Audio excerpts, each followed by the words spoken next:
So a little bit about me. I'm a transport planner, having worked for Bucks County Council and Central Bedfordshire Council before being seconded to England's economic heartland.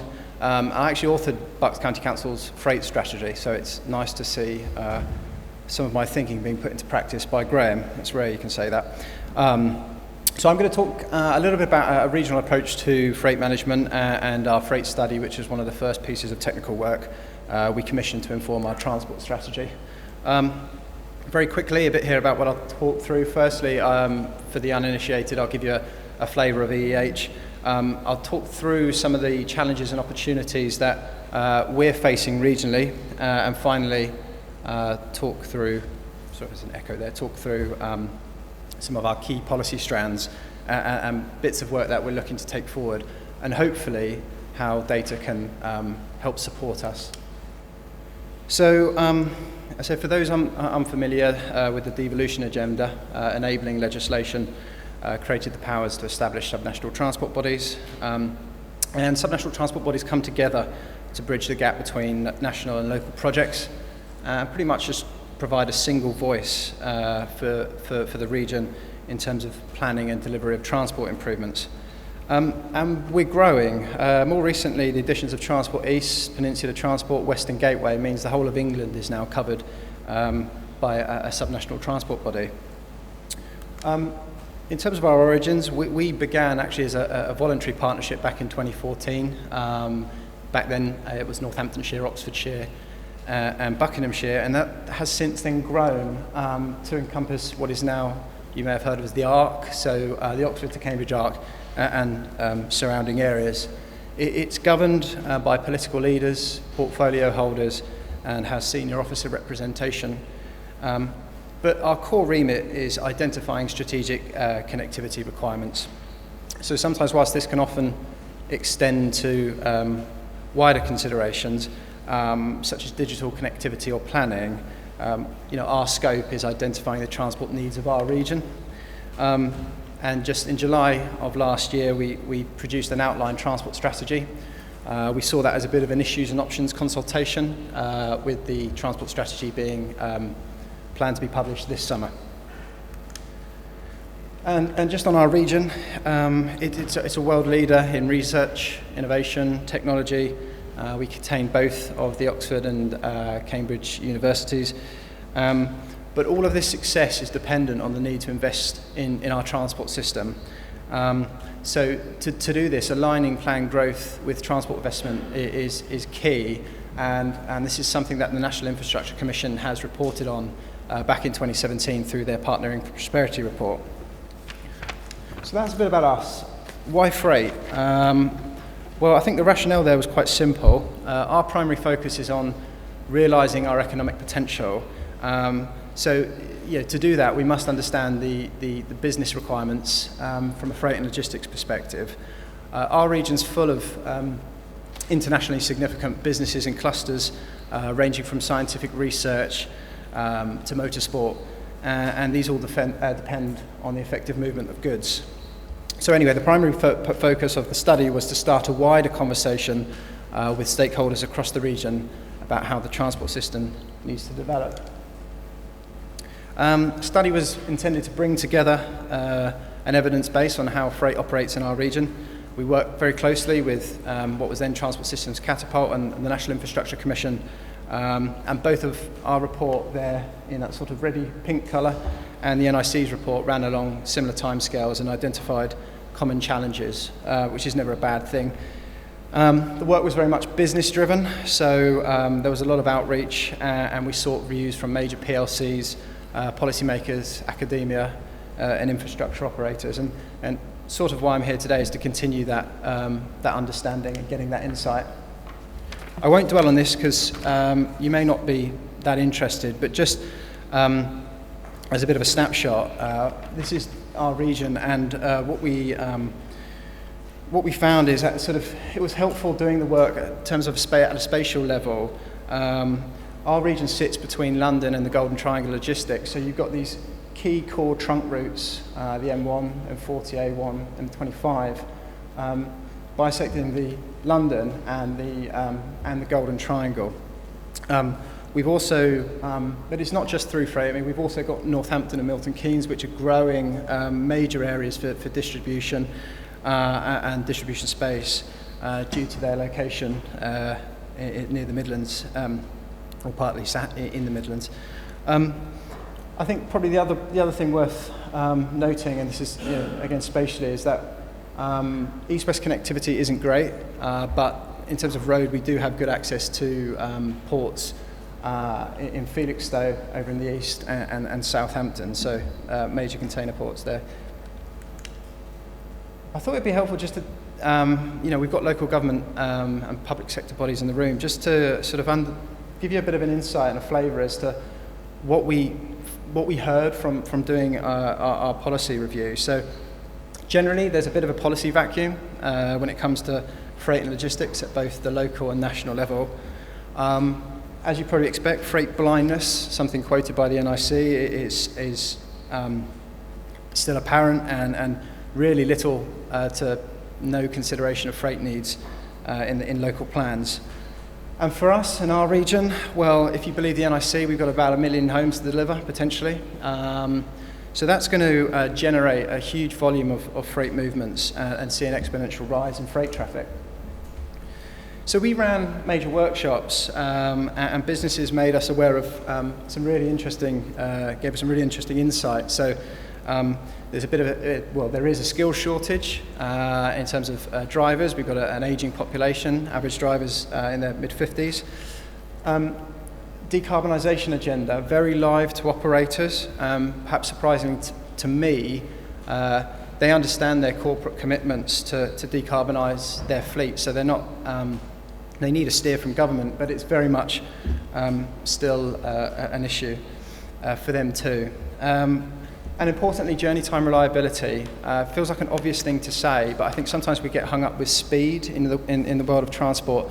But for the freight sector, it was interesting to know that reliability is arguably more important than speed in both road and rail. We heard very clearly that there was a call and a need for a preferred fuel to be identified to help support the industry transition to zero carbon or zero emission vehicles, and hopefully this is something that the DFT will be picking up. And also, I mentioned earlier that with a colleague that there could be a labour cost or a labour rise associated with the move towards automation, and there's some really interesting pieces of work going on with Ocado in Hertfordshire. So it's a different type of employee that they need. And then very finally, we heard very much about regulatory inconsistencies with the rest of the UK and London and or a city. So particularly with the way TfL and GLA operate, it is very much it's a sort of different a different approach and a different standard, whether it's direct vision standards, nighttime lorry bans, or mandatory construction management plans. And we're not really there yet, and I think to hauliers, they found that as a barrier.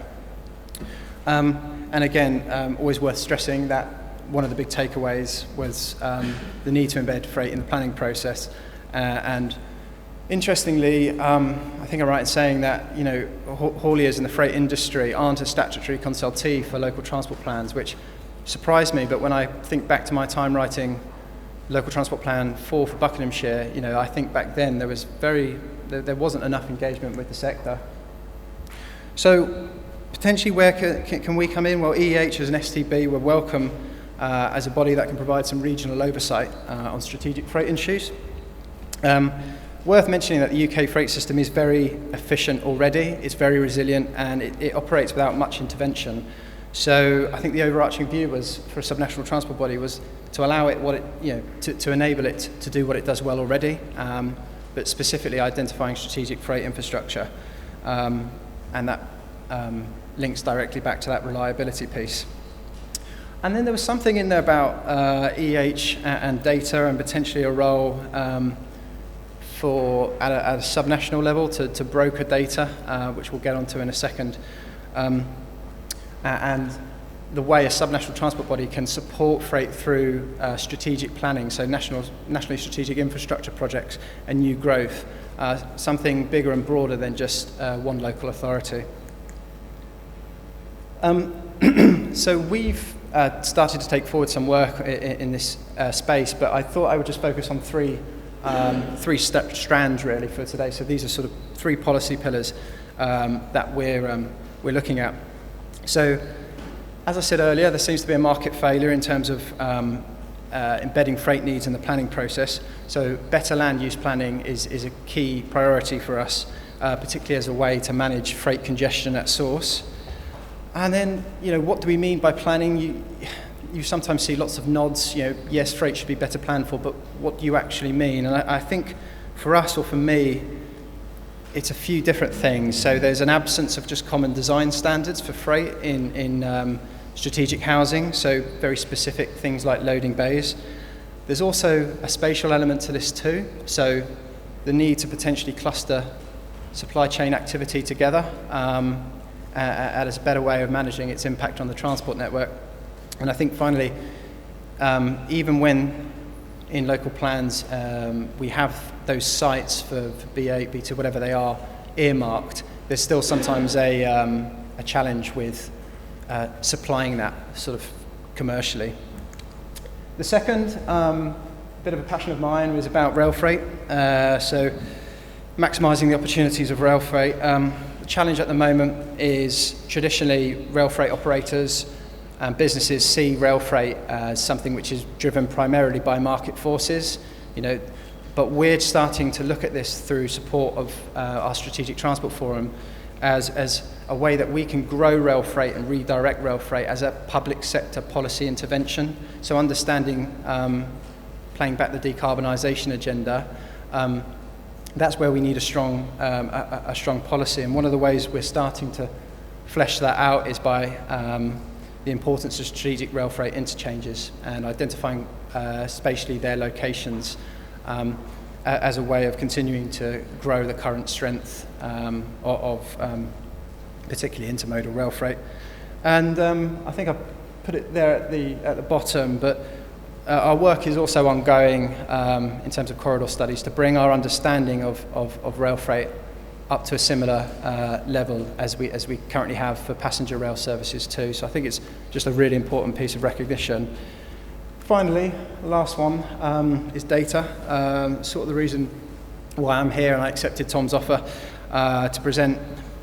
It's very hard to plan strategically without freight data, period. How can we make efficient good road use space without freight data? Very, very tricky. So it's been discussed by Graham somewhat, but the freight movement data is generally weak. Continuing survey of road goods transport is still reliant on a survey, a very small sample size, which is then extrapolated and used to validate the GB freight model, along with other exogenous data. But it feels to me that still doing surveys to understand local freight movements doesn't feel right, and then where there are options to use ANPR or mobile phone data, that still can be inconsistent. Buckinghamshire might be doing it one way, Hertfordshire might be doing it the other. So how can we have some consistency in how that data is shared so we can use it to compare with historical evidence? And then clearly a challenge for everyone is the way data can play a big part in empty running and better utilisation of vehicles. So, something like half of all the lorries out there, from what I gather, are running empty, and that's a real challenge for the whole sector. And I think we're seeing examples of where operators are coming together to consolidate goods, and I think that's useful, but there is always a challenge with commercial sensitivity and competition law with that. So that's something I'm trying to lobby the DFT as part of their work to pick up. So in general, really, data at a subnational level is very helpful in identifying future trends, but a lack of good quality movement data means it's very hard for policymakers to make strategic, targeted solutions. And I would probably just stress that needing to value freight in appraisal, business case appraisal from government is important too, and features as part of that data piece. So I think the reason for me talking here was I wanted to set the policy framework in which we're operating subnationally. Hopefully that starts a bit of a dialogue in the breakout sessions. I really want to understand what type of data is out there, how it's being used, particularly against those three policy pillars of those three strands I've mentioned. I mentioned that we're looking to support the Department for Transport, providing some input in their DFT UK Future of Freight study, particularly with the challenge of data. So again, any useful insight and feedback I get from this session, I'll play back to the DFT too. So thanks very much. Hi Anthony, Lawrence Oaksash from City Science. It looks a lot like you've got some great data and it's a really interesting piece of work. It looks as though you were focused on where freight's currently going. Do you think there's a way in which, for the England's economic heartland and for other regions that really want to look at boosting exports, there is a way in which we could look at how to maximise those routes to market? Should we be considering how we think about freight in terms of the door-to-door of those goods, and how might we think about that within that strategy, and did you? Okay, I'll take that one now. I think absolutely we do. I think we're in really, obviously we're on uncertain times at the moment in terms of how freight is going to look over the next few years, and we've started to, that door-to-door piece I think is really, really key. It's not going to be cracked by one region, because it's door-to-door. Like I said, a lot of our freight is through freight, but that's a piece of work that we've started to try and scope out with people like the ports, those international gateways too. So absolutely, yes.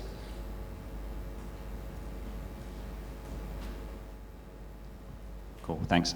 James Hutchings, DFT. It's not so much a question, more as a shout out. I'm part of the Future Freight project that you were talking about, so please talk to me as well. Thank you. So, very quickly, we'll have a conversation, but David Elvey and Jacob Cohan have been really great in terms of engaging with the STB, so follow that one up.